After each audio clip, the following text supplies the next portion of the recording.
လည်းအုပ်ချပြီးနောက်ကညီညီလေးဆိုသားမှာအနန္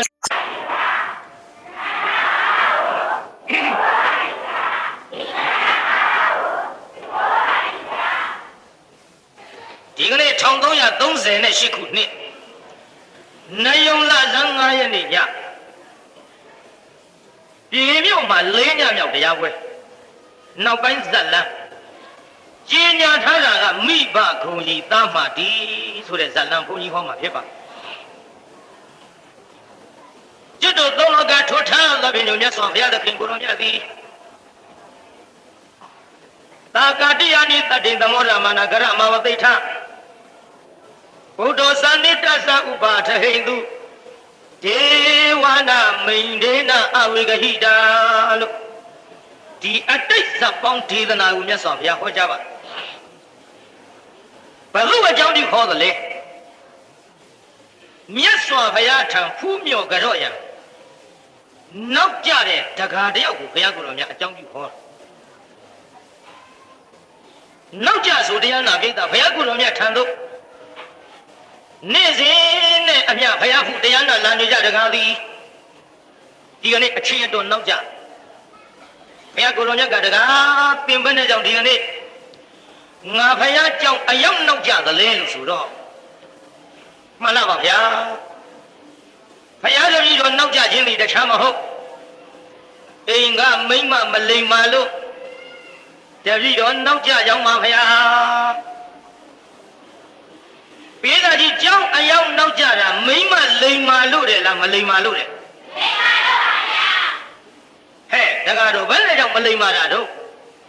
မလိမ္မာဘုံကဘယ်လိုလုပ်ခဲ့လို့ဆိုတော့မြတ်စွာဘုရားတဲ့ဘုရားတပည့်တော်ဤမရသည်တပည့်တော်အားမိခင်ဖြစ်တဲ့မိဘများရဲ့အပေါ်မှာသူသည်မလိမ့်တမအကျင့်နေကျင့်နေပါဗျာရောက်ခမများကိုရန်လို့တော့ဘုရားတပည့်တော်ပြောတဲ့စကားလည်းနားမထောင်ဘူးဘုရားနားမထောင်ရုံရန်လို့ရုံနဲ့မကအခုတော့တပည့်တော်မိဘများကိုမြတ်စွာဘုရားအိမ်မှနှင်ထုတ်ခိုင်းတော့ဘုရားဟဲ့တကားတော့မင်းနှင်ထုတ်သလားမလားပါတပည့်တော်နှင်မထုတ်ဘူးဘုရားအေးတော်သေးတာပေါ့ကွယ်မင်းအခုမှဒီဘဝကြမှာမိဘကိုနှင်မထုတ်တာတကားဟိုနောက်ဘဝတုန်းကမင်းဒီမိဘများကိုမရစကားနားထောင်၍အိမ်မှထွက်သွားအောင်နှင်ထုတ်ခဲ့သည်မြတ်စွာဘုရားတပည့်တော်မိဘကိုအိမ်ကနှင်ထုတ်တဲ့အကြောင်းသိကျင်လာပါသည်ဘုရားဘုရားတပည့်တော်အားနောက်ဘဝကနှင်ထုတ်ခဲ့တဲ့အတိတ်ဇာကြောင့်ပြန်ပြောင်း၍ခေါ်ကြတော်မူပါဗျာလို့ဘုရားကိုရှောက်အဲ့ဒီတော့မှမြတ်စွာဘုရားကိုယ်တော်မြတ်ကြီးကအတီတေပါရဏတိယအစရှိသဖြင့်ဟောလွန်လေပြီးတော့နောက်ကောင်ကလွန်လေပြီးတော့အခါဆိုတာကြာလှပြီပေါ့အတိတ်ဇာကြောင့်ဘုရားဟောဘာယာနာတိုင်းပြည်မှာဗေမရမင်းကြီးအုပ်ချုပ်စဉ်အခါဒေသဗာမင်းကြီးပါလေဗျမတမင်းကြီးအုပ်ချုပ်တဲ့အချိန်ခါမှာဘာယာနတိမြို့နဲ့မနီးမဝေးတောရွာကလေးတရွာရှိဒေသဘာရွာလေးပါလေတောရွာကလေးတရွာကအောင်တပြေရွာလေးဟဲ့ဘာရွာတဲ့တို့အေးဘာယာနတိမြို့အနီးအောင်တပြေရွာဆိုတော့တို့ဟောဒီပြေမြို့ရဲ့အနီးအပတ်မှာရှိတဲ့ရွာကလေးတွေလို့နေမှာပေါ့လူပေါင်း1000ကျော်လောက်ရှိတဲ့အနဲ့အမေလှုပ်တဲ့လူကဒေါ်ဖွားနှစ်လို့ခေါ်သည်အမေကဘယ်သူပါလဲသားကလေးလှုပ်တဲ့လူကမောင်ပန်းစီသားကဘယ်သူတဲ့လို့လက်ချိုးရည်အတွက်မှာသားမိ2ယောက်ရှိဒေါ်ဖွားနှစ်နဲ့မောင်ပန်းစီလိမ်မာလိုက်တဲ့သားဟဲ့ငါညီများအတူယူကြကွ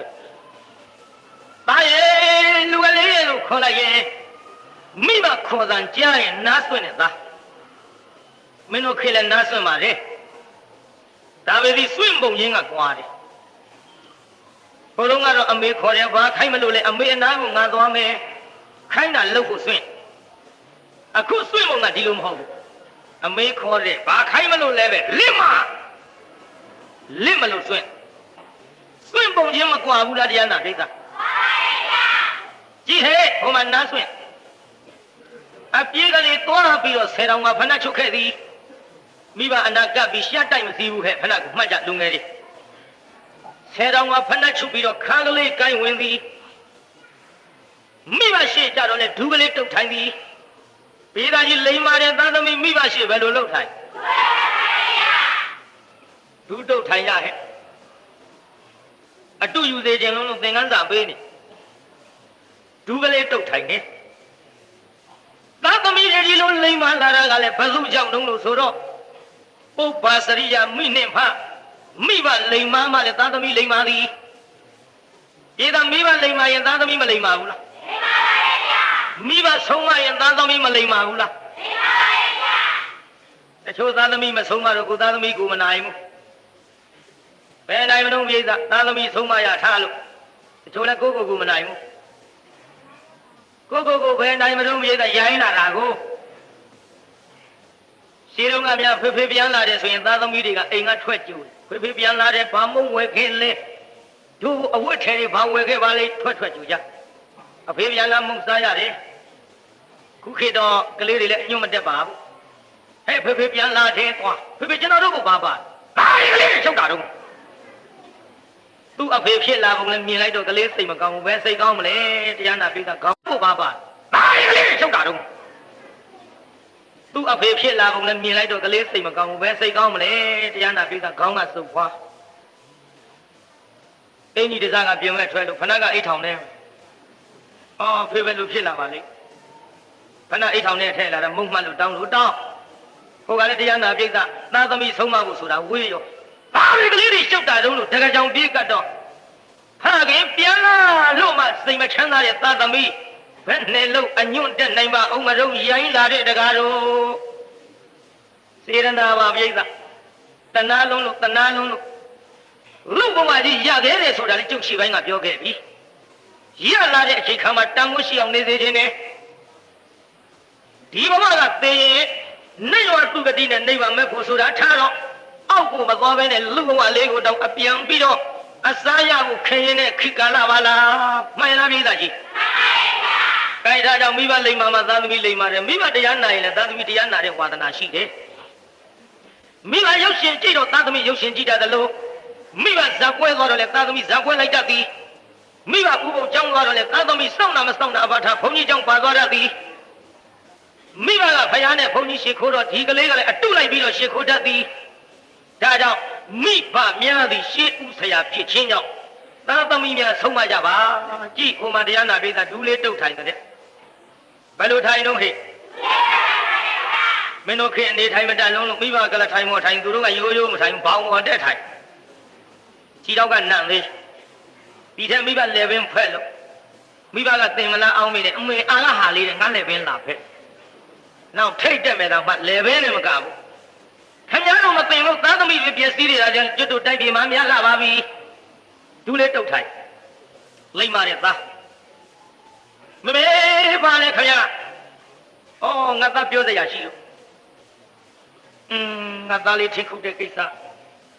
တနာလေသူတော့လည်းအိမ်အောင်ချထားတဲ့ကိစ္စငါသားလေးတိုင်ပင်နေတာပြောလို့ဖြစ်သေးဘူးထင်ပါရဲ့ငါသားအမေကိုထင်ခုကျွေးရတာပင်မမှုလားသားရဲ့မမေကျွန်တော်မပင်မမှာဘူးခင်ဗျအမေကိုလှုပ်ကြွေးပြီးတော့နေရတာပဲကျွန်တော်ကျင်တတ်လာပါပြီလိမ္မာရသားဟဲ့မနဲ့မိုးလင်းလို့ရှိရင်ငပိပုတ်လေးနဲ့ထမင်းထုတ်ဓမ္မတော်လေးခါထုတ်ပြီးတော့တောထဲမှာထင်းကုတ်ထွက်ရတဲ့ပန်းစီလိမ္မာလိုက်ပြန်လာတော့တဲ့ထင်းလေးတွေခုတ်ဖြတ်ခွဲစိတ်လို့ဝါယာနာမြို့ကြီးထင်းတစည်းကိုအသဗျာဓဗျာစင်းနဲ့သွားရောင်းရရှာတဲ့မောင်ပန်းစီပင်မလိုက်တာထင်းခွေးတော့လည်းပန်းစီကြီးခတ်တော့လည်းပန်းစီမိမရဲ့ခြေရည်ပြုံရည်အလုံးထမင်းချက်တဲ့အလုပ်ကြပြန်တော့လည်းပန်းစီပင်မလို့အကြည့်တော့မိဘစိတ်ထဲသာသမီစင်စီမြင်းညာနာမြင်ရင်တော့စင်နေမြင်းကနာပဲမြင်ရင်လေဒါကြောင့်သားလေးဆင်းရဲတာကိုကြည့်ပြီးတော့တာရဲ့ပန်းစီရဲ့လူကလေးမမေဘာပြောစရာရှိတယ်လဲခင်ဗျာပြောစရာရှိဆိုငါသားကြီးပင်မလို့တာ အမေမျိုးလို့မကြပါဘူးငါသားကြီးဆင်းရဲလုံးလို့ငါသားကြီးကိုလေကူပေါ်လောင်ပဲရအောင်အိမ်အောင်ချထားဖို့အမေစီစဉ်နေသားရဲ့ပန်းစီလေးကဆက်ကနေဆိုမျက်နှာလေးမော့မမေဘယ်လိုပြောလိုက်တာတော့ငါတော့မိမပေးစားမလို့လေမမေဘယ်လိုပြောရတာတော့ကျွန်တော်မိမမယူရစေနဲ့အမေလောက်ကျွေးနေရတာပဲကျွန်တော်စိတ်ချမ်းသာလာပါပြီပျော်လဲပျော်ပါတယ်မေကျွန်တော်စိတ်မဆင်းရဲပါဘူးအမေကျွန်တော်လှုပ်ကြွေးနေတာအမေစိတ်မချမ်းသာလို့လားမေရဲ့မဟုတ်ပါဘူးသားရဲ့သားလှုပ်ကြွေးတာအမေစိတ်ချမ်းသာတာပေါ့ဒါပေမဲ့လို့အမေကငါသားကြီးလှုပ်ကြွေးနေတော့အမေကလည်းပဲဦးမင်းမစွမ်းဖြစ်လာပြီမို့လားအမေနေမကောင်းတော့ငါသားကြီးပြုစုနိုင်ပေမဲ့လို့သားရဲ့ပန်းစီရဲ့ငါသားနေမကောင်းရဲ့ငါသားလေးဒုက္ခဖြစ်လိမ့်မယ်သားရဲ့တောင်ဝင်းလဲတော့ဖို့သူတော့ထူနိုင်တယ်ဖို့သူတော့လဲတော့တောင်ဝင်းမထူနိုင်ဆိုသလိုငါသားကြီးမကြမ်းမမာဖြစ်ရင်ခက်ကြလိမ့်မယ်သားရဲ့ဒါကြောင့်ငါသားကြီးကူဝန်းလောင်ဘက်မှာရပါစေတော့စိတ်ချမ်းသာမှုမှရှိပါစေတော့လို့ငါသားကိုအမေအိမ်အောင်ချထားဖို့စီစဉ်တာသားရဲ့စိတ်ကူးမလွဲပါနဲ့မေကျွန်တော်မဆင်းရဲပါဘူးကျွန်တော်မိမမယူပါရစေနဲ့ကျွန်တော်မိမယူလို့ရှိရင်အမေဒုက္ခဖြစ်ပါလိမ့်မယ်ခင်ဗျာလိမ္မာရဲ့သားဟဲ့အမေမိမကချွေးမကအမေကိုကျွန်တော်လောက်ချင်မတယ်လားကျွန်တော်လောက်ကျင်နာမတယ်လားအမေရဲ့ချွေးမဆိုတာသားနဲ့ဆက်မှတော်ရတာပါခင်ဗျာတနေ့ကျတော့ချွေးမကအမေကိုကျွန်တော်လောက်ဂရုစိုက်မှာမဟုတ်ဘူးအမေများသောအဖြစ်ချွေးမဆိုတာမကောင်းတဲ့ချွေးမကများပါတယ်ဒါကြောင့်ကျွန်တော်မိမယူရင်မလိမ့်မတဲ့ချွေးမတွေ့အမေမျက်ရည်နဲ့ဒူနဲ့တုတ်ရပါလိမ့်မယ်ခင်ဗျာနားထောင်စားဟဲ့ငါညီညာခမများမိဘကပေးစားမလို့တိုင်မင်နာတောင်ရှိတုန်းကညင်းကြပါဟဲ့တို့ငယ်ငယ်တုန်းကကိုအသက်20မပြည့်အိမ်အောင်မပြုတ်ဘူးဆိုတဲ့လူတွေအသက်20မပြည့်ခင်တော့အမေတို့လှုပ်ကြွေးမယ်တဲ့ဗျအိမ်အောင်ပြုတ်ဖို့စိတ်ကူးမရှိဘူးသူများတိုက်တွန်းလည်းမရဘူးမိဘပြောလည်းမရဘူးအခုတော့ကွယ်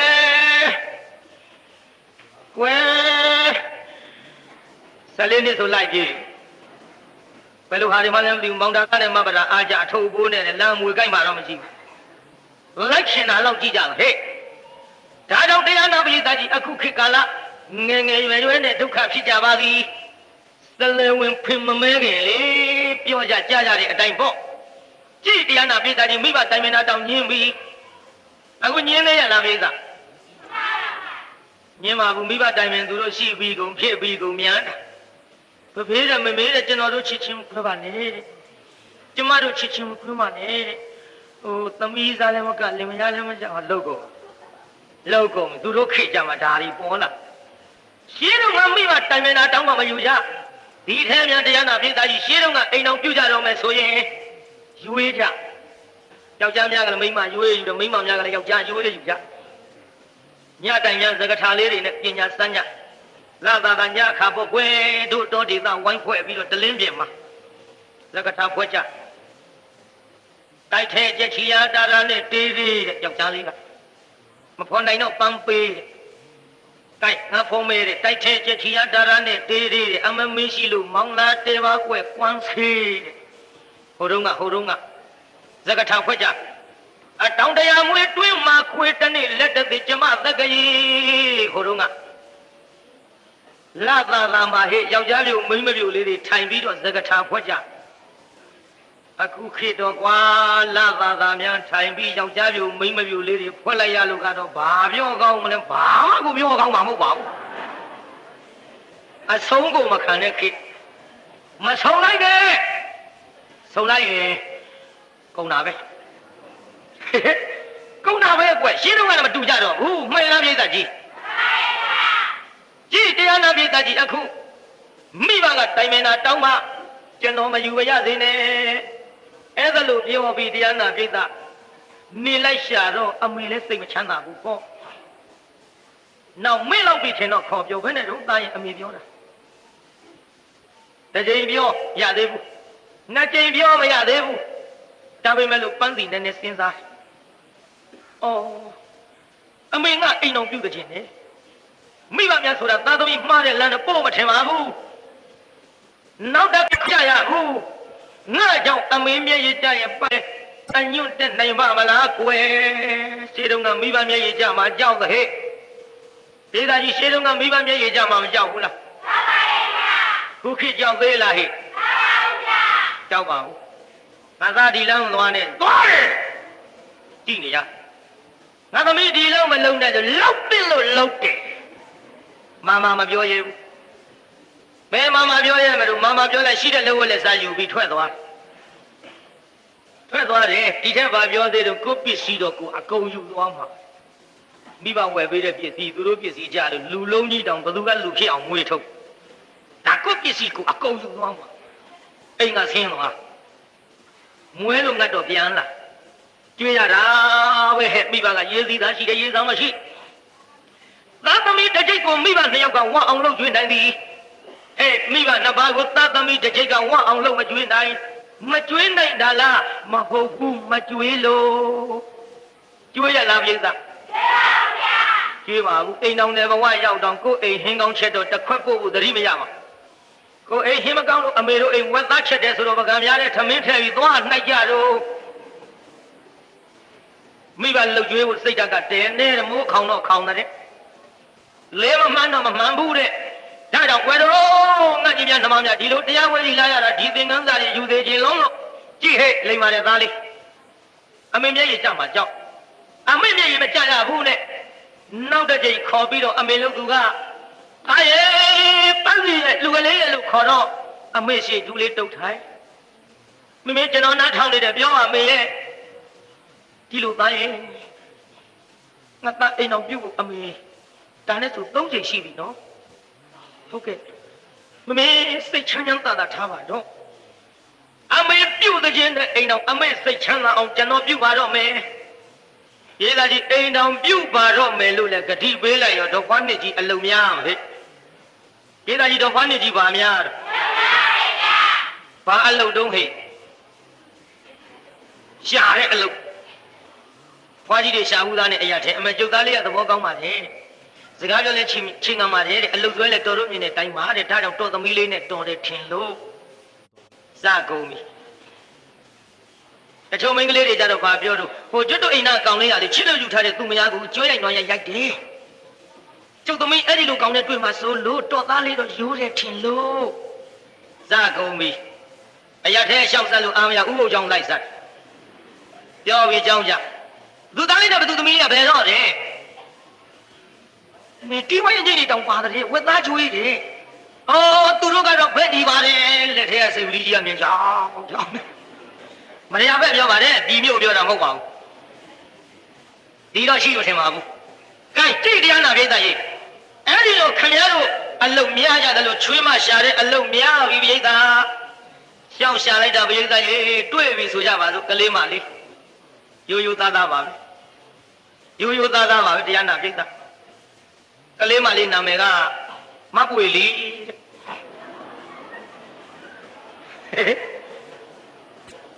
တဲ့ဒါကြီးကောင်မလေးနာမည်ဘယ်သူလဲတော့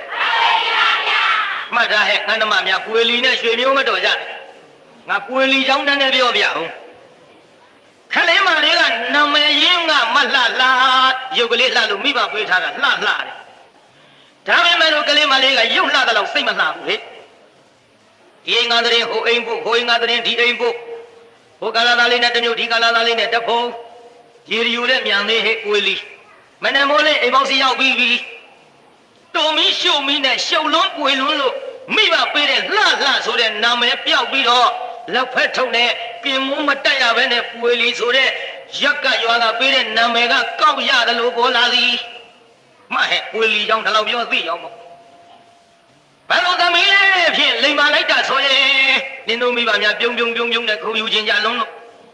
မလေးဘသူသမီးလေးကဖြစ်လေမျက်စိနဲ့ကြည့်လို့မရဘူးငစင်တိုင်းဝင်စူးတဲ့အတိုင်းပဲအဲ့ဒါလို့အကိတ်ခံရတဲ့ခလင်းမလေးရဲ့မိခင်ဖခင်တွေဆိုတာဘယ်စိတ်ချမ်းသာလိမ့်မလို့မှန်လားပြိဿကြီးလိမ်မာစေခြင်းလုံးလို့ဟဲ့ကြည့်ပွေလီမပွေလီ တွေ့လဲလာရောတိုးတိုးပြောကြပါစို့တရားနာပိဋကမင်္ဂလာဆောင်တီးဝိုင်းနေပါလေလုံနေပါနဲ့ကိုင်ပန်းစီနဲ့ပေးစားလိုက်ရောရသွားပါလားပိဋကကြီးမောင်ပန်းစီကခံရိုးရိုးမပွေးလီကခတ်ဆန်းဆန်းရှိပဲလို့စခန်းသွားမယ်ဆိုတာ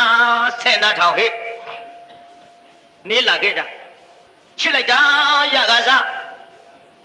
ချစ်ကြတော့နံပါတ်လေးတောင်ဖျားဆုပ်ခေါ်ကြခင်ဗျားတို့မြို့သူမြို့သားတွေလို့ပေါ့ခင်ဗျားတို့လည်းချစ်တော့ဖျားဆုပ်ခေါ်ကြခင်တို့ရင်းတို့တင်းတင်းတို့ကိုကိုတို့ချိုချိုတို့မောင်မောင်တို့ခင်ဗျားတို့ခေါ်တယ်လို့ပေါ့ချစ်လို့တော့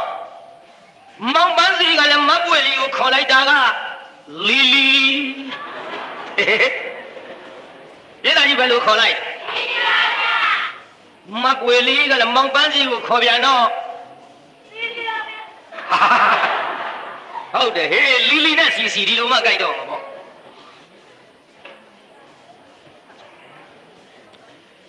ဒီလိုလီလီနဲ့စီစီချစ်ကြခင်ကြနေပြီးတော့လာခဲ့ကြအိမ်တော်ရင်းပြဟေးဆန်တပင်တင်းချစ်ချင်းမရမျက်စပ်ပိုးဝင်ဆိုတာဒီ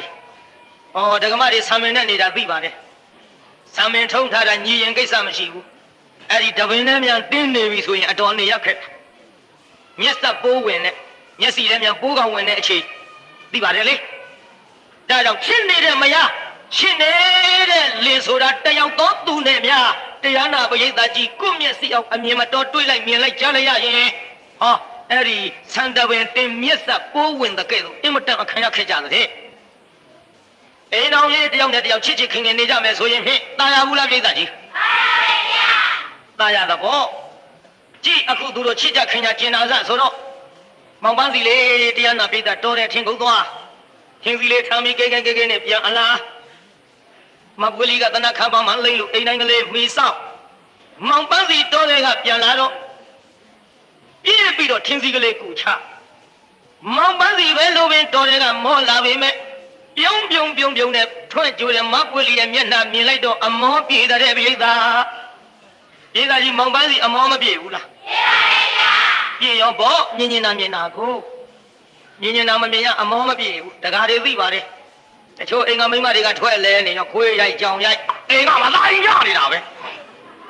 တွေ့ချင်တာမတွေ့ရလို့အမောမပြေဘူးဒါကြောင့်ဒကမတွေလည်းထွက်လဲမနေကြနဲ့ပြန်လာရင်ကြိုကြအိမ်ကြီးလေးဖြစ်တော့ကူချုံပေါ့လေကျွေးလေးဖြစ်တော့သုတ်ပေးပေါ့တင်ကြမလို့ပါဘူးမျိုးသူမျိုးသားတွေကကြုတ်တယ်ကြောချင်းကြောနေမှာပါကဲရှိသေးတော့လေရုပ်ရှင်တွေပြန်စားတွေကြည့်နေမှာတော့ကျတို့ကကူးကြိုရုံခိုင်းရခင်ဗျားတို့ကပြေးဖက်မဲ့အစားတွေဆိုတော့ကျုပ်ပြောလဲများနေမှာပဲတရားနာပိဋကရှေ့တာဆက်ကြစို့မှန်လားတရားနာပိဋကကြီးမှန်ပါဗျာကြည့်ဟဲ့အခုအမောပြေတဲ့ဒါကြောင့်ဒကမတွေကိုလည်းကျုံနည်းနည်းတော့မှားခဲ့ကြည့်လူလည်းလောက်တယ်တော့မအောင်မင်းနဲ့နည်းနည်းလောက်လုံမလို့ဟုတ်တယ်မိမများအပြော့တက်ရတယ်အပြော့ကောင်းတော့အထောင်းတက်တာတဲ့မှတ်တယ်နော်အပြော့ကောင်းတော့အထောင်းတက်တာတဲ့ဗျရှင်းတော့ကမိမများအပြော့ကောင်းတော့ရိုက်မဲ့ဒုတ်တောင်ရေမှုံရိုးဖြစ်သည်ပြည်သားရိုက်မဲ့ဒုတ်ပါဖြစ်သွားတယ်ဘာဖြစ်လို့အပြော့ကောင်းလို့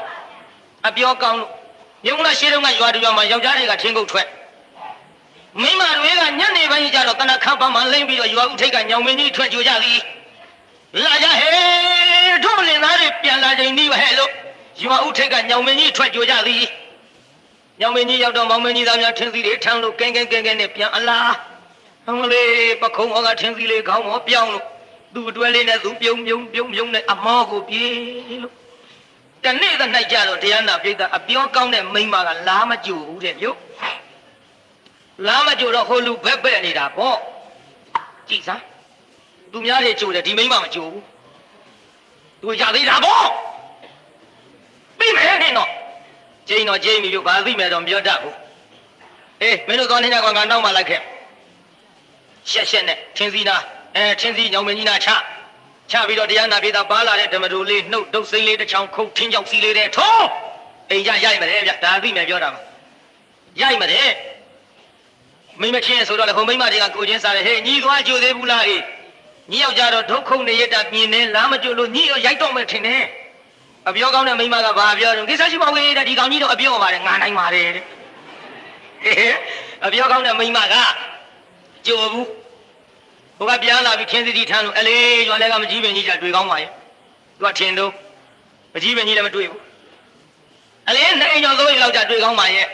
ထင်တော့တွေ့ဘူး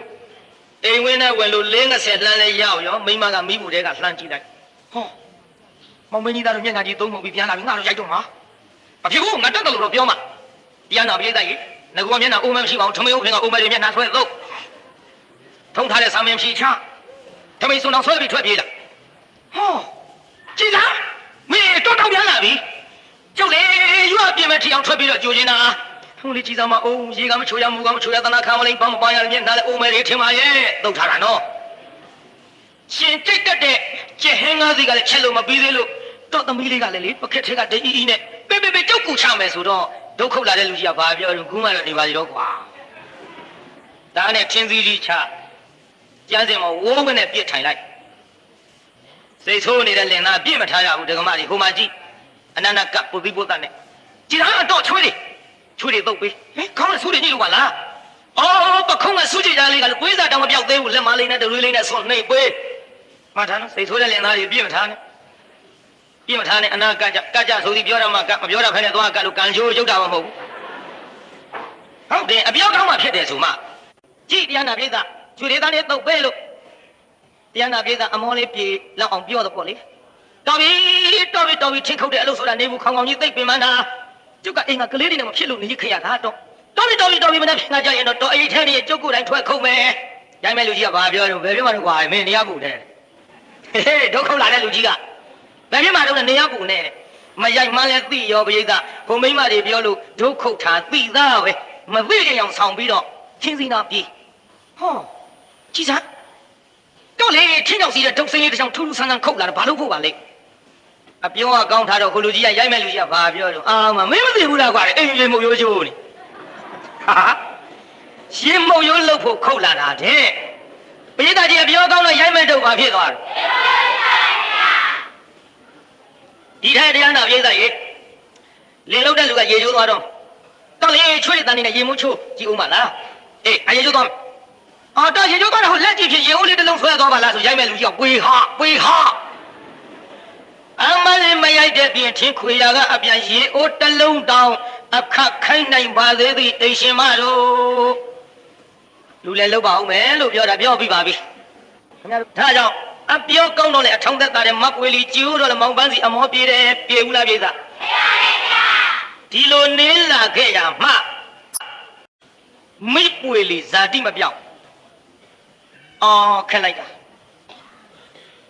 ငါဖြင့်အိမ်တောင်ရေးအဆင်မပြေတော့ပါဘူးအိမ်တောင်ကြတယ်ဆိုတာအစကအကောင်းမှတ်ငကူကဘလက်တက်နေကြတဲ့အခုမနေရတော့အနေကျပ်ပြီပေါ့တရားနာပိဿဒါကြောင့်ငန်းတော်များလည်းမှတ်ထားကြဟဲ့အိမ်တောင်ပြုတယ်ဆိုတာနည်းနည်းတော့ပြောရအောင်အဝိနိကဒုက္ခလေးကိုင်းဆိုးကြည့်စမ်းဟဲ့နောက်ကဆိုးကြည့်စမ်းမှာအပြိုဘဝစွန့်ပြချ၍အိုရမှန်ညမိမများဤငါးပါးမလွဲအစင်းရဲကအမြဲလာစဉ်ရာသီဝင်၍မရွှင်နွမ်းလျက်ပန်းခွင့်ရ၏ပညာရှိများရေးထားတာရှင်းစရာမလိုဘူးဆိုဟဲ့တလတကြိမ်ဥရုပန်းခွင့်တာတစ်ခုလက်ချိုးခဲ့ဘုရားကထုံမတပါအစဉ်အဖြစ်လင်းသားအိမ်ရလက်ရောက်ပါ၍လင်းအိမ်နောက်လိုက်တာတစ်ခုနောက်တစ်ခါဆိုလိုက်နင့်နာအမှန်လင်းညင်းခံရလင်းညင်းစရာကိုခံစားတဲ့ခြေရင်အလုပ်ကျွေးတစ်ခုသုံးခုဆိုလိုက်တဖန်မသွေးသားတန်တွေကိုနေရှိလာမြောပယူထားရှင်ကိုလာဆယ်လောက်တန်တွေလွယ်တာထည့်လိုက်တော့ဘယ်နှခုတော့လေးခုဟဲ့ကြော်တုတ်မသွားနဲ့ဟုတ်လက်ချိုးဆိုလည်းမချိုးဘူးဆိုတော့မှထင်ရှားလားစိတ်အချိန်တွေ့သောမေမူမူတဝူနဲ့အထုဒုက္ခမွေးဖွားရသည်အဝိနိကဒုက္ခ၅ပါးတဲ့သာသမီမွေးဖွားတဲ့ဒုက္ခအကြီးဆုံးပေါ့ယောက်ျားဖောင်းစီမိန်းမမိနေတဲ့ဘေးမီရှင်မီနှလီရှင်တွဲချိန်ငင်များချိန်ခွင့်ညာတင်ဆက်ရင်ပင်မဲ့ဘက်ကများပင်မဲ့ဘက်ကိုချိန်ခွင့်ရှာထွက်မနေနိုင်လို့သာအိမ်အောင်ပြုတ်နေကြကာမတ္တဝါမို့ဒါတော့ဆိုလိုက်စမ်းမအထုဒုက္ခမွေးဖွားရသည်ငါးဝအိမ်တောင်အပြစ်တော်အိမ်တောင်ပြုတ်တဲ့အပြစ်ပဲနဲ့ခုတော့ဘုရားသူများပစ္စည်းခိုးတာမှမဟုတ်ဘဲနဲ့တပည့်တော်တို့မိမတွေအိမ်တောင်ပြုတ်တာအပြစ်ရှိသလားဘုရားဟေးဘုရားဟောတာတော့ငါမျက်စောင်းမထိုးနဲ့အိမ်တောင်ပြုတ်တာအပြစ်ရှိတယ်ဘယ်နှခုတော့ဟဲ့အဲ့ဒါအဝိနိကဒုက္ခခေါ်တယ်ဒါကြောင့်အရထဲလည်းပြောကြတာပေါ့ ကောင်းမလေးတယောက်အိမ်ထောင်ကြသွားပြီရိုးရိုးပြောတာမှတ်ကောင်းမလေးတယောက်အိမ်ထောင်ကြသွားပြီအိမ်ကြီးဟူသောထောင်ကြီးထဲရောက်သွားတယ်မလွတ်လပ်တော့ဘူးလိမျက်နှာကြည့်ရရောက်ခမမျက်နှာကြည့်ရမှန်လားပြည့်သားကြီးအပြိုးစင်းတုံးကမနဲ့မိုးလင်းအိမ်ပေါက်စီရောက်အောင်သွားတဲ့ပွေလီယခုမလွတ်လပ်တော့ပြီမလွတ်လပ်တော့စဉ်းစားလာအော်ကိုပန်းစီတော်တယ်သွားခိုက်အိမ်ကအသူ့အမေအိုးကြီးရှိနေတော့ငါထင်းတယ်လို့မသွားရသွားပြန်တော့သူ့သားကိုတိုက်အောင်မယ်မဖြစ်ဘူးဒီမိမကြီးဒီအိမ်မောကဆင်းမငါလွတ်လပ်နေရမယ်ကြံမဟဲ့ကြံတော့အမေအိုကြီးကန့်လန့်တိုက်လာပြီပေါ့မောင်ပန်းစီတော်တယ်ကပြန်လာတော့ကိုပန်းစီတော့အမေကြီးကျုပ်ကိုဆဲတယ်ဆိုတဲ့မိတဲ့တွန်းနေမင်းဒီလိုမပြောပါနဲ့ငါအမေဒီစိတ်ထားမရှိပါဘူးငါနဲ့တက်တက်လုံးနေလာတာရဘူးပြေသာအမေချစ်တဲ့သားဆိုတော့ရရလားပြေသာဘယ်လိုမှပြောမရဘူးနောက်မောင်ပန်းစီမရှိကြသမီးအမေဆမ်းပြုတ်တောက်ချင်တဲ့သမီးရဲ့ဆမ်းပြုတ်တောက်ချင်တဲ့ဆိုတော့ဆမ်းပြုတ်တော့ကြိုးပါရဲ့ဆမ်းတပွင့်မှမခတ်ဖဲနဲ့တိုက်ဘယ်လိုနေမလဲဟဲ့ပေါ်တော့အရသာရှိရလားရှိပါဗျာသမီးညီဆမ်းပြုတ်စားပေါ်လှကြီးလားပေးကြီးများလုံးနဲ့ဆိုတဆုပ်ကြီးခါပြန်တိုက်တော့ဘယ်နဲ့နေမလို့ဟဲ့ငါနာပေါ့သမီးညီဆမ်းပြုတ်စားတယ်ငါလှကြီးလားဒီတော့ပွေလီကဘာပြောတော့တရားနာပြိဿအမလေးစားပေါ်တော့ပေါ်တယ်ငံတော့ငံတယ်ဒီသက်ကြီးအိုမကြီးရဲ့အလိုကိုဘသူကလိုက်ပေါင်းနိုင်ပါမထုံးကြားရရလားအယကရောသူကအယမဲဆွဲလိုက်သေးအယကလှုပ်ပါဦးပြေးတာအယကလှုပ်ခဲ့လားငြိမ်းနေတယ်သူ့အကြောင်းသိပြီးသားနောက်အယကငြိမ်းနေလို့မြန်ဘဝင်မမြင့်နဲ့နော်ဒကမတွေသူ့မပြောချင်းလို့နှစ်ကောင်ဖြစ်မှရောက်လို့မှတ်သွားကြတချို့ကအယထဲဟဲ့ငါလိုကောင်မတတ်သိရှိထိကြည့်စားငါလိုကောင်းမကဒီရက်ထဲကြောက်စရာမရှိဘူးဆိုလို့အရက်ငြိမ်းနေရင်သူကဘုံဝင်နေတယ်မမြင့်နဲ့ဗျအဲ့ဒါတူပြောရမှာနှစ်ကောင်ဖြစ်မှကြောက်လို့ဝေလီဆိုတဲ့နာမည်သူတို့ပေးထားတဲ့နာမည်ဆိုတော့အရက်ကမလှုပ်ပြီးလှုပ်ရလားပြိဿလှုပ်ပါဗျာနောက်သမီးဂျမိုးကြိုက်လုံးလို့ဆိုတော့လေတရားတော်ပြိဿရေဂျမိုးတော့ချပါရဲ့အဖွားကြီးအေးခင်းမြေကြီးပေါ်ခင်းသူတို့လည်းမရနှစ်ယောက်အိတ်တဲ့ဂျမိုးတွေအဖွားကြီးအေးခင်းမော်ခါချနေမလှမ်းမဲနဲ့ပြန်တင်ညအဖွားကြီးပဲနဲ့နေပါအေးလေသုံးယောက်စာကြိုက်တော့ပိုဆိုးကုန်တာပေါ့အဲ့ဒါလို့ဖြစ်နေတော့သမီးကြီးဂျမိုးချတဲ့နေမှာဂျမိုးကပိုကြိုက်လာကြီးလားဟမ်မလေးကြားကြရလားအရက်ကတော့ဂျမိုးချတဲ့နေဂျမိုးပိုကြိုက်တယ်ဆိုတာဓာကျုပ်ကိုသက်သက်မဲ့စော်ကားတာလှုပ်ဘူးအရက်ကနောက်မောင်ပန်းစီပြန်လာတော့လေတရားနာပိဿထမင်းလုံးတွေသူ့ဘာသူပြန်ကျဲလို့ကိုပန်းစီကြည်စမ်းတော့အမေကြီးထမင်းလုံးတွေကိုပြန်ကျဲထားတယ်ကလေးကြနေတာပဲထမင်းဆိုတာအသက်သခင်ရှာရဖွေရတဲ့တော့ကိုကျုပ်တနာတယ်တော့နဲ့ပြောပေသည်မောင်ပန်းစီရခဲ့သေးဘူးဟဲ့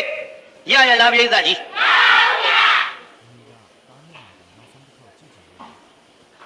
ဒါကြိမ်ပြောမရနှစ်ကြိမ်ပြောမရနဲ့တရားနာပိဿရေဟာဒီကနေ့တော့မိပွေလီအိမ်ပေါက်ထိုင်ဆောင်တာမတွေ့ရတော့တွေ့ရလားပိဿကြီးဘယ်တွေ့မလဲပိဿအိမ်ထဲဝင်ပြီးတော့ညံနေညံတဲ့တွေထုတ်မောင်ပန်းစီတော်တွေကပြန်လာတော့ကျူနေကြကျူတာမတွေ့ရတော့ဖြင့်လီလီရဲ့မင်းဘယ်ကိုထွက်လက်နေတာတုံးလီလီရဲ့အမလီလီရဲ့ဆိုတာလားခေါ်နေကြတိုင်းပေါ့လေတွေ့နေကြတရားမတွေ့ရတော့အိမ်ထဲဝင်သွားမမေဟဲ့တာပါတော့လီလီပဲသွားတော့မေရဲ့အသားရဲ့မင်းလီလီပဲသွားတယ်မသိပါဘူးအမေလည်းအိမ်မောကအိမ်အောင်မစင်းလို့မင်းလည်းတက်ကြည့်ပြီမဟုတ်လားအသားရဲ့အနောက်ခန်းထဲရှိမလားသွားကြည့်ပါဦးအနောက်ခန်းထဲပြေးကြည့်တော့မပွေလီကကွေးကွေးကလေးဖြစ်ပြေးတာဘယ်လိုဖြစ်နေကရင်မော်ဟဲ့စောင်းပြီးတော့ကွေးကွေးကလေးမောင်ပန်းစီကကတင်စွန်းတင်မလွယ်လေးထိုင်လို့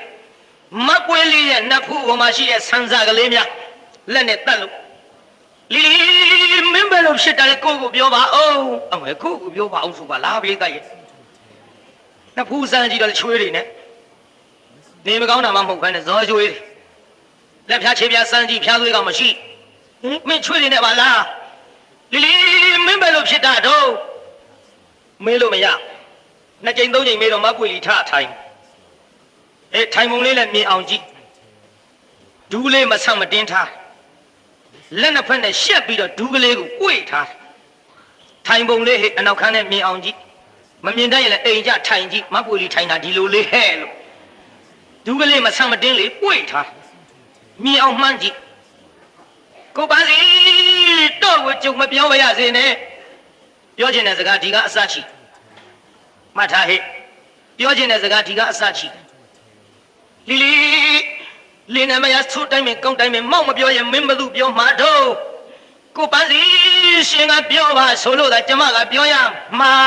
ဒုတိယတစ်ဆင့်တော့အမေကြီးစူတယ်ဆဲတယ်ဆိုပေမဲ့တော်ကနားမထောင်ကိုပန်းစီတော့အမေကြီးနဲ့ကျုပ်နဲ့အတူတူနေလို့မဖြစ်တော့ဘူးတော့အမေကြီးကိုနေရင်နေမနေရင်ကျမဒီအိမ်မော်ကအဆင်းပါပဲကိုပန်းစီပြောလိုက်ရောပြောဒီလိုလဲပြောလိုက်ရောမောင်ပန်းစီပြူးသွားတယ်မျက်လုံးဒီလီမင်းပဲလို့ပြောလိုက်တာတော့မင်းအိမ်မော်ကမဆင်းပါနဲ့မင်းမရှိရင်ကိုကမနေတတ်ပါဘူးကွဲလီလီရဲ့မနောတကားတို့မရှိနေတောင်မနေတတ်ဘူးအမေနဲ့တော့ခွဲနိုင်တယ်မင်းနဲ့တော့ခွဲနိုင်တယ်ဒါမျိုးမရှိမနေနိုင်ဘူးတဲ့လီလီမင်းတော့မဆင်းပါနဲ့ဟောမင်းတော့မဆင်းပါနဲ့ဆိုသူစကားကကြံသေးခင်ဗျားတို့ပြောသလိုပေါ့ဗျာသိတော့သိပါတယ်ကွာတဲ့ဒါပေမဲ့ဆိုတာလို့ပေါ့ဒါပေမဲ့ဆိုကြံသေးတယ်သို့တော်လဲဆိုဆုံးသေးဘူးနေပါအောင်ဆိုမသွားနဲ့ဗမာစကားအတော်များမျက်စိလေတရားကြီးမှန်ရလားပြိဿကြီးမင်းတော့မဆင်းပါနဲ့ဆိုရင်အမေဆင်းရင်ဆင်းပါလေဆိုတာရှင်းနေပါပြီပြိဿကြောက်ဆောင်ကြီးပြိုပြီပေါ့ပြိဿဘာကြီးပြိုတော့မေးရအောင်ဟဲ့တန်ဆောင်နဲ့ဘာဆောင်ထက်ကြောက်ဆောင်ကြီးတွေလေမြင်နှန်းဒီသားပဲသိကြမှာပေါ့နော်ရေတိုးချလိုက်တော့ကြောက်ဆောင်ကြီးတွေအကုန်ပြိုကြရေဆောင်ထက်ဘာဆောင်ထက်တယ်ရေဆိုင်ကြီးတွေဘယ်လောက်ကြီးကြီးလေတိုက်ပါမသွားဘူးလားဟဲ့အခုမောင်ပန်းစီကြောက်ဆောင်ကြီးအမေကိုချစ်ပါတယ်ဆိုတဲ့သားမပွေလီကလေအမလေးမျက်ရည်ကလေးမကြချင်မဲနဲ့ကြာရေဆောင်ကလေးတိုက်လိုက်ပါဇက်ကတူလေးဆောင်ကလေးတိုက်လိုက်အမေချစ်ပါတယ်ဆိုတဲ့ကြောက်ဆောင်ကြီးမောင်ပန်းစီပြိုပြီးအဲ့ဒီနေ့ကစပြီးတော့အမေကိုစကားမပြောတော့ဒီကသူ့အမေစကားပြောရဲ့လားပြောတော့ဘူးဟဲ့စကားမပြောတော့အမေစဉ်းစားလာပြီပန်းစီလူကလေးမင်းအမေကိုစကားမပြောတော့ပါလားတန်တော့မင်းမရစကားအောင်မြင်ပြီထင်တယ်တူတူစကားပြောပါညာဘသူစကားအောင်လာတဲ့တော့ဟဲ့အမေပြောတော့တလတဲ့ဟဲ့မရပြောတော့ပါတဲ့ခဏပါဟဲ့ငါပို့လိုက်ရှင်လေတညဆိုကြာကြီးခဏဟဲ့မှတ်ထားကြကြည်တရားနာပရိသတ်ကြီးမောင်ပန်းစီခမရမရစကားအောင်မြင်လို့အမေစကားမပြောတော့တာရဲ့လူကလေးနေခဲ့ပြီတော့အမေရှိရင်ငါသားကြီးစိတ်မချမ်းသာဘူးငါသားကြီးအမေရှိနေသမျှစိတ်ဆင်းရဲမယ်မင်းမရကိုမင်းကအမေထက်ပိုချစ်တာကိုတာရဲ့ဟဲ့ဖွားနေညိအပြည့်တာကိုအိမ်တော်ပြုတ်ကိုခိုင်းတာညီတာမရရှာပေးတာညီအပြည့်ညီခံတော့အိမ်တော်ပြုတ်ကိုခိုင်းစဉ်အခါတုန်းကတာလေးပြောတဲ့စကားငါနားထဲကမထွက်ပါဘူးမမေကျွန်တော်အိမ်တော်မပြုတ်ရစေနဲ့ကျွန်တော်မိမမယူရစေနဲ့ကျွန်တော်မိမယူရင်အမေဒုက္ခဖြစ်ပါလိမ့်မယ်ခမညာအမေကိုချွေးမကကျွန်တော်တော့ချစ်ပါမလားချွေးမဆိုတာသားနဲ့ဆက်မတော်ရတာပါအမေရဲ့တဲ့မလေးငါသားလေးအိမ်တော်မပြုတ်ခြင်းမနဲ့ခိုင်းတာဖွာနေညိအပြည့်ဟဲ့ညိအပြည့်ညိခံဒီအိမ်မောင်မနေနဲ့ညိမြန်ဆင်းတော့အဝိစားလေးထုတ်ဆင်းတော့မယ်ဘောပိဿအိမ်မောင်ကပိဿကြီးဆင်းတော့မှလားဝိစားလေးထုတ်ပြီးအိမ်လေးကားထက်ဆုံးကနေသားလေးမျက်နှာမြင်မလားလို့ကြည့်ဟိုကကြောပေးနေတယ်အမြင်မခံဘူးသားလေးမျက်နှာမြင်တော့နဲ့ဆင်းလိုက်တာလေကထစ်ချော်ကြအထုပ်တခြားလူတခြားအမလေးသိပါပြီတာလူလေးပန်းစီရဲ့အမေကိုလာပြီးတော့ကြည့်လဲပါအောင်လိမ့်ကြတာမြင်တာဂယုမဆိုင်ဘူးပြိဿဟင်ငါသားနဲ့အမေနှစ်ယောက်တည်းရှိစဉ်အခါတုန်းကတော့အမေအိမ်ဦးကခွေးနေတဲ့ဆိုရင်ဖြင့်မမေစစ်ကြောလေးကလာကျွန်တော်စက်ကြောထိုးပေးမယ်အမေရဲ့ညောင်းရင်ကျွန်တော်နင်းပေးမယ်အမေရဲ့အမေကိုပူတယ်လေရှင်တွေလေးတောက်လိုက်ပေါင်းလဲကျွန်တော်ကြိုးပေးမယ် ပယုတ်စီလေးလေးပါအမေရဲ့နဲ့ဘိုးတော်ကပယုတ်စီရှိမရှိတော့မသိဘူးငါရမ်းတုတ်တာဟိရလားခုခေတ်နဲ့မှတ်ရတာပေါ့ကြာပန်လားဘီပီလားတော့မသိဘူးဒီလိုနဲ့တရားနာပြိတ္တာကြီးဟင်းအဲ့ဒီတော့ငါနေမကောင်းဘူးဆိုရင်ငါသားလေးပြုတ်သလားအခုတော့အိမ်မောကသေလူမျိုးပါလိမ့်ကြတာတောင်ခရုမဆိုင်တော့ဘူးတာရဲ့လူပဲလေးနေခဲ့ပြီတော့ငါသားရင်မြတ်တောင်အမေမြင်ရမလားလို့ကြည့်ပေးမယ်လို့ကြောပေးနေလို့မမြင်ရအမေသွားမယ်ငါသားကိုလွှမ်းလိုက်ရတဲ့အမေခွဲမဲ့လူလိမ္မာကြီးကြောင့်အမေမြင်ရင်မကြတော့ပါဘူးအောက်မေခဲ့ပေးမယ်လို့ခုတော့လေအမေမြင်ရင်60ပါမို့လားတာရဲ့လို့အမောင်ရတဲ့မှာတက်လေလူပဲလေးရဲ့ပန်းစီရဲ့မမီကငယ်မြရဲ့ရောစီငိုကကြီးပါလို့ဒီဒီမြရဲ့မလေးအမေမြရဲ့ကြတော့ဘူးလို့အောက်မေခဲ့ပေးမယ်လို့ခုတော့လေအမေမြရဲ့60ပြီတားရဲ့60ပါဘောလားရဲ့လို့မမီကငယ်မြရဲ့ရောစီငိုကကြီးပါလို့ဒီဒီမြရဲ့ခွေးငါနွမ်းတမောင်ကိုလုံးတာနဲ့ပြမမပြီတဲ့မပြမမပြီလူကလေးနေကြီးနဲ့မှကောင်းတာဟုတ်တယ်ကျုပ်တစ်ပါးနဲ့6ကကအဲငူတယ်လို့မှတ်ပေါ့ဗျာ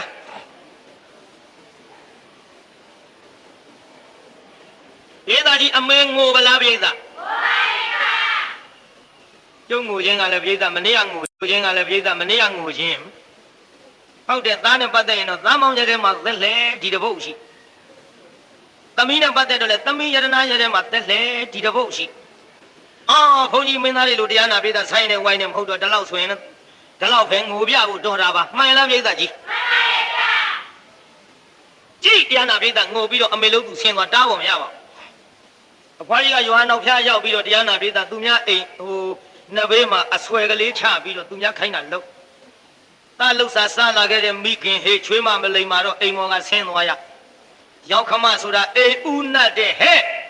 ငါဓမ္မများနဲ့အမအများမှတ်သွားကြအသက်ကြီးတဲ့မိန်းမကြီးတွေလည်းမှတ်သွားအသက်ရှိတဲ့ရောက်ခမကြီးတွေရှိကြသေးတာကိုရောက်ခမဆိုတာအိမ်ဦးနတ်တဲ့မှတ်သွားကြကြည့်တရားနာပြိဿအခုအိမ်ဦးနတ်ကြီးချွေးမမလိမ္မာလို့ဒုက္ခဖြစ်ပြီးတော့ရွာနောက်ဖြာမောင်းငါထောင်းစားရမောင်းငါထောင်းစားရမှတော့ခွန်းနဲ့လည်းအိမ်ကထွက်သွားရောပွေလီသားယောက်ျားလေးတယောက်ရပါတယ်ဟဲ့သားယောက်ျားလေးရတော့ပွေလီကပြောတယ်ဘာပြောတယ်ထင်လို့ကိုပန်းစီတော့အမေကြီးမင်္ဂလာမရှိဘူးအမင်္ဂလာမကြီးသူရှိလို့သားသမီးမရတာခုသူလည်းထွက်သွားရောသားသမီးရပြီတော့အမေကြီးမင်္ဂလာမရှိတဲ့အမင်္ဂလာမကြီးပါလားတော့ပြောဟဲ့မသိလျော်တာဒီအဲ့ဒီစကားတရားနာပြတာတော့ခွန်းနှစ်ကြားပြီဟင်ကြည်ဆောင်လောကကြီးသူတော်ကောင်းတရားတွေသေကုန်ပြီသူတော်ကောင်းတရားတွေမရှိတော့ဘူးသူတော်ကောင်းတရားတွေမသေးလို့ရှိရင်ပွေလီလဲသားမရတာရငါလဲအိမ်မော်ကမဆင်းရတာရသူစကားနှမျိုးနော်မဆင်းရတာရဆိုတာထားတော့သားမရဒဏ်ရာဆိုတဲ့စကားလေးအဓိပ္ပာယ်ပါတယ်ပါရောပေါ့တရားမသေးရင်ပွေလီသားမရဒဏ်ရာတရားမသေးရင်လည်းဟဲ့ငါအိမ်မှာရှိနေတော့ကတော့ငါသားလေးတောတဲ့ထင်းကွေသွားခိုက်သူထင်းတယ်လို့မနေရငါမချန်တတ်တဲ့ဘုန်းကြီးဆိုတော့ပြောလိုက်တော့အခုငါလည်းအိမ်မောကဆင်းမလေရောငါသားလေးတောတဲ့ထင်းကွေသွားတဲ့သားကိုက်ကုံရောလို့ဆိုမှဒါကြောင့်သူတော်ကောင်းတရားတွေရှိလို့ရှိရင်ပွေလီသားမရတန်ရအဲ့ဒီလိုတရားနာပြိဿသူတော်ကောင်းတရားတွေသေပြီဆိုပြီးရောအနောက်ဖက်ထွက်ပြီပြုတောင်းတလုံးနဲ့သမင်းအိုးတွေထက်ဆန်တွေထက်ပြစ္ဆုတ်တွေဝါတွေထက်ဂောကလန်တွေထက်နှမ်းတွေထက်ပြစ္ဆုတ်တွေဝါဆိုလက်နှီးစုပ်ပြောတယ်ဂောကလန်ဆိုတဲ့ရောင်းမပြောတာဟုတ်သားဂောကလန်လားကြီးဗမာစကားများတယ်တချို့ကလက်နှီးစုပ်တဲ့တချို့ကပြစ္ဆုတ်တွေဝါတယ်တချို့ကလက်ခုတဲ့တချို့ကျတော့ပူကဲဟုတ်သားပူတဲ့နေရာသူမကဲတာကဲကြည့်တရားနာပြိဿရေးအဲ့ဒီလက်နှီးစုပ်တွေရောင်းမတွေနဲ့အကုန်လုံးထည့်ပြီးတော့တောင်းတဲ့ထည့်အဝတ်ဖြူစင်ကြယ်တွေဝတ်ပြီးတော့ဟောရွာအနောက်ဖက်သင်းချိုင်းထွက်ပြီးပြုတ်တရားသေစွမ်းသပိတ်သွတ်မတဲ့ဗျလူငယ်တွေမလိမ္မာတော့ခွာကြီးကြံမိကြံရကြံကုန်ပြီတရားသေစွမ်းသပိတ်သွတ်မတဲ့ဒေသကြီးလူတွေသေတော့သပိတ်သွတ်တယ်လို့တရားလဲသေလို့သပိတ်သွတ်မတဲ့ရွာနောက်ဖက်ထွက်ပြီးလူတွေရဲ့အုတ်ခေါင်းကုံကိုဖိုကနောက်လို့ တရားနာပြည်သားနှမ်းနေကြိတ်ဆန်းနေစေထမင်းအိုကြီးတဲလို့ဆံမင်းနဲ့ဖားရချပြီးဒီလှုပ်လို့တော့တရားမင်းကြောက်ဖြာတင်းပြီးပြည်သားတရားမင်းပါဖြစ်တရားမင်းကြောက်ဖြာတင်းတော့တရားနာပြည်သားလူပြေကြီးလိုက်ငတ်ရန်သူရှိသလားရန်သူမတွေ့ဘူးသားသမီးတွေမလိမ့်ပါလို့အမေအိုဒုက္ခရောက်တာသိတဲ့ဖြင့်ဒီကိစ္စငါသွားဆုံးမမတော်မယ်တရားကတရားနာပြည်သားရေကောင်းကင်ကနေလာရောဆိုကြပါစို့ကောင်းကင်ကနေလာပြီးတော့ပုံသားရောက်ဖန်ဆင်းပြီးတော့တင်းချိုင်းမှာဆင်းသည်ပြည်သားတရားမင်းဆင်းမလားအဖွားကြီးကြမ်းမိကြံရည်ကျမ်းတော်တရားမင်းဆင်းလာပြီးတော့အိုးဖွားကြီးတော့ဖွားနေဘာလို့တာတို့မေးဗလားပြည်သားကြီးဩရတဝတ္တသုစီယနာကိတကိစ္စနိကိကုံမမရိတေတဝဘေထတိလာထောဝတိတန္တုလာနိတီလောရနောဟေဟိတိကိတဟေတုအဝတ်ဖြူစင်ကြယ်တွေဝစ်လို့နှမ်းနေတိတ်ဆန်နေဆေးပြီးတော့လူသေးကောင်တွေရဲ့အုတ်ခေါင်းကိုဖိုးကနောက်လုပ်ပြီးတော့ခမရဒီနှမ်းထမင်းတွေကဘသူကျွေးမလို့တို့ဟဲ့ပုံနာငါစားဖို့မဟုတ်ဘူးလောကသူတော်ကောင်းတရားသေးလို့တရားသေးစွမ်းတပိတ်တော့မယ်ဩတို့ခွန်နေတရားဆိုတော့ဘယ်သေးရိုးထုံးစံရှိမလဲဟင်တရားမသိရင်ငါလည်းအိမ်ဘောကမဆင်းရပွေလီလဲသားမရတာရပြောပြီတို့အကျိုးတဲ့အကြောင်းနဲ့အကုန်ပြောပြလိုက်တော့မှဟောတရားကပုံနာရောင်ဖြောက်ပြီးကောင်းကင်တဲ့ပြည်သားတရားကောင်းကင်တဲ့ဗလားပြည်သားအယောင်မှာချွန်တဲ့နဲ့တရားအယောင်ပြတရားအသိဉာဏ်လည်းလိုက်ပြီးအလုပ်လုပ်ရနော်တဲလွယ်တာမဟုတ်ဘူးပြည်သားတရားအယောင်ပြမယ်အယောင်ပြကောင်းကင်ကနေပြီးတော့ဗာပြောတယ်ထင်တော့ဘာနေသူတော်ကောင်းတရားဆိုတာမသေးဘူးလူတွေကသူတော်ကောင်းတရားကိုလက်ခံမထားပဲလေမသူတော်တွေတရားဖြင့်တိုက်ထုတ်လို့သူတော်ကောင်းတရားဆိုတာသေရိုးထုံးစံမရှိဘူးလူယုတ်မာတွေရဲ့ထံမှာမနေပဲနဲ့ထွက်ပြေးတိမ်းရှောင်နေခြင်းသာဖြစ်တယ်တရားဆိုတာမသေးဘူးတရားမင်းဖြစ်တဲ့ငါတရားမင်းဘယ်မှာသေလို့လဲလို့တရားကပြောရောပြောတော့တရားမင်းတရားမသိရင်ငါလည်းအိမ်ဘောကမဆင်းရပွေလီလဲသားမရရရတော့ဖွားနေဘယ်လိုသဘောကျသူတို့မိုက်တာပေါ့သားသမီးမှချင်းမြေးမှအနှစ်ငါယောက်ျားလေးရတယ်ဆိုတော့ပွေပိုက်ဖိုင်ရနန်းရှုပ်ချင်းလှပြီမြေးကလေးကိုချီချင်းလှပြီရှေးတုန်းကဆမ်းမင်းအဖြူတပင်ပေါက်တောထွက်ခုတော့ဟုတ်ပါမြည်ချီကြမှန်လားပြည်သားကြီးမြည်ချီချင်းလှပြီဆိုတော့တရားမင်းကဒီကိစ္စကျုပ်ဖန်ဆင်းပေးမယ်ကျုပ်အကူကြီးပေးမယ်လို့တရားမင်းနဲ့တော့ဖွားနေစကားပြောတော့တရားနာပြည်သားနွားချောင်းသားတွေရွာထဲဝင်ပြေးလာကြဟေးဟေးကောင်းကြီးရွာနောက်ဖက်တော့ဖွားနေတဲ့ထက်ကခြုံကြီးနဲ့ဘာဖြစ်နေမှမသိဘူးဟာရွာထဲလန့်ကုန်တာပေါ့တော့ဖွားနေတဲ့ထက်ကခြုံကြီးနဲ့ဆိုတော့တရားမင်းမမြင်ဘူးတော့ခြုံတက်တင်နဲ့ကိုယ်ကားကြီးလျှောက်ပြောကုန်နော်ရွာထဲကတရားနာပြည်သားကုန်ထွက်ပြေးလာကြ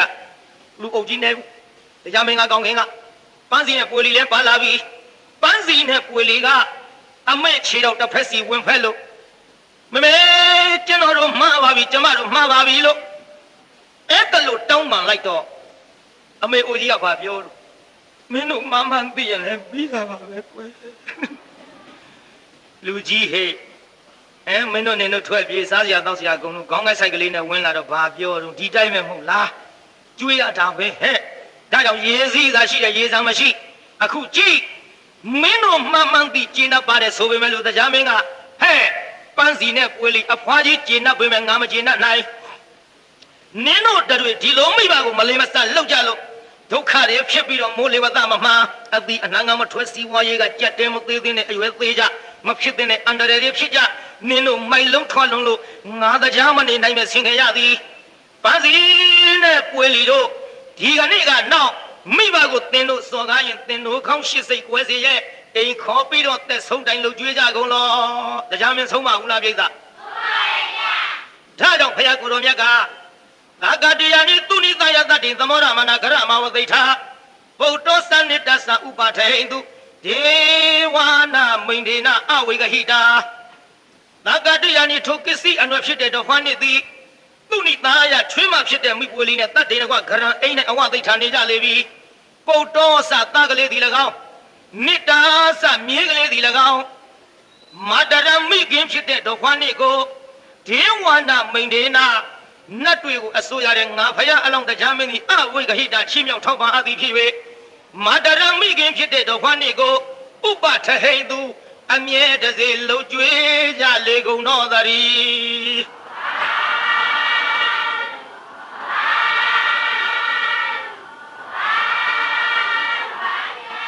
ဟဲ့တကားတဲ့ဘုရားကအဲ့ဒီတုန်းကဝေလီကယခုမိမိပါနင်းအထုပ်ခိုင်းနေတဲ့မိန်းမအရင်တုန်းကမိအမေကိုမရစကားနားထောင်ပြီးတော့အိမ်ကနင်းထုတ်ခဲ့တဲ့မောင်ပန်းစီကမင်းဟဲ့အခုလေအဲ့ဒီတုန်းကတရားမင်းအဖြစ်နဲ့ဆုံးမခဲ့တာကငါဖယားအလောင်းကွဲလို့ဇတ်တော်ကိုပေါင်းပါတယ်ပြိဿဒါကြောင့်တရားနာပြိဿကြီးမနဲ့ဖြင်ကမှာကျုပ်နောက်ဆုံးညဖြစ်ချင်းကြောင့်ဇတ်ထုံနာမယ်မှတ်သွားကြအလှဤနီကုန်းဆိုတာကျုပ်ဟောမှာဖြစ်ပါတယ်ဗျာနောက်ဆုံးညအကောင်းဆုံးဟောရမှာပေါ့အလှဤနီကုန်းဆိုတာအလှမှန်ဝင့်နေတဲ့လူတွေအလှတွေဘယ်လိုနီကုန်းချုပ်သွားတယ်ဆိုတာနဲ့ဖြင်ကသိပါလိမ့်မယ်ဗျာဒါကြောင့်ဒီကနေ့ဒီနေရာမှာဒီလိုဟောကြားလိုက်တဲ့အချိန်ခါမှာဖယားအပမှာကပ်ပြီးတော့အတိတ်ဆက်ကိုနာကြရတဲ့တက္ကသီဒေသနာဝတာနေသောတာပတ္တိဖလေပဋိဋ္ဌာဟိဒေတိနဝိစီကိစ္စပြုတ်ရသောတာပန်ဖြစ်ပါသည်။ဒါမေတ္တာပို့ကြဗျာဒီနေ့ပြီးပါပြီ။တက္ကဘာလုံးမှာမြတ်တာချမ်းသာကိုစိတ်မြဲပါစေ။